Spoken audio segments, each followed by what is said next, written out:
Hey guys, welcome back. Hey, I just wanted to go through a quick finger picking pattern. These are really helpful to get like the basics of every key.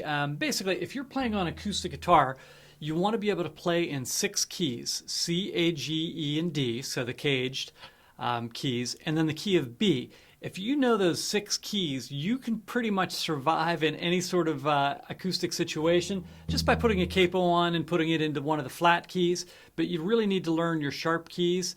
So we're going to do something today in the key of D. I'm going to show you a simple pattern, but this pattern will be able to cross over in a lot of different ways. So even though the pattern itself I want you to learn, it'll be able to cross over into a lot of different styles, a lot of different songs. You'll be able to use these same chord voicings. All right, so when I start off, I'm going to start off with a D chord here, just my regular old bread and butter D chord, but I'm going to make it into a D2 chord. All right, how do I know what a D2 chord is, first of all? If I just count up the D scale, D, E. E is my second chord tone, and if you notice, when I lift my second finger here, if I lift that off, I put an E note on that in the second finger. All right, so that is a D2. They also call it a D add 9. One quick note as a side note, that is not a D9. D9 is like an R&B type of chord that you hear all the time. It has a flat 7 in it. This is not that. This is D add 9 or D2. And most of the time I write it D2 just for shortness. Okay, so I'm going to do a simple pattern. I'm going to do thumb, first finger, second, third, second, first, thumb, first. Got that? And that's going to be our pattern throughout this thing. So I'm going to do, first of all, my D2. Then I'm going to stretch with my fourth finger and I'm going to get this C sharp note. What I'm going to do is I'm going to go straight down the D scale. C sharp, B, A, G, F sharp, E, and then A. Okay, so I'm going to do like this. D, C sharp. We're going to let all these still ring.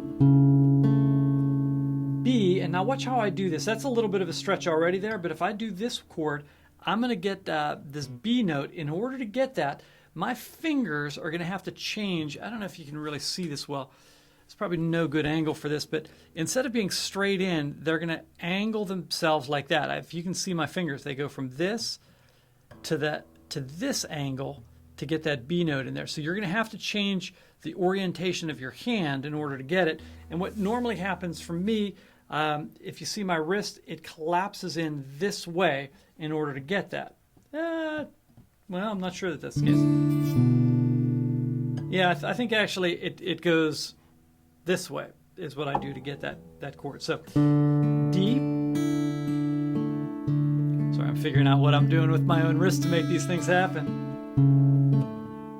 So I angle and I move that wrist down. You can see my wrist in that position and this going on and this going on. So B now. Now open. And make sure these are all really clean. That's why I'm finger picking it instead of strumming. Then I'm going to go with my third finger down to the G note. Then you can take your second finger down to the F sharp note. Or if you like it better, you can go to your thumb. A lot of people like the thumb better. That's a great option. And then to the open. And I'm going to keep this same weird chord shape on top. And then to the A note. So that was an E note, then A. And I'm going to terminate that on a C sharp note on my B string there. So that way it gets to a straight A chord. All right, and this is your pattern.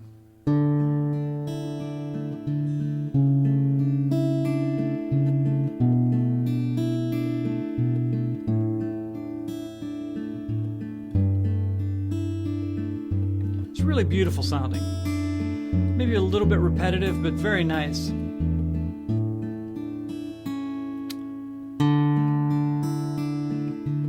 And you want to make sure that all those notes are really clean, including that open E. It's really easy to get that open E to sizzle because one of your fingers, especially your third finger, is touching it.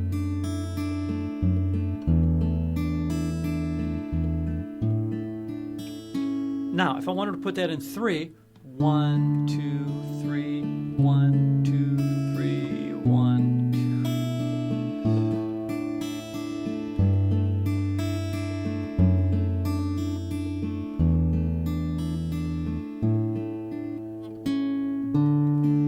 And that's the pattern.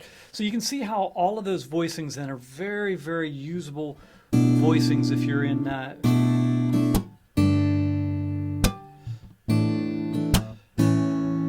whatever sort of groove you have.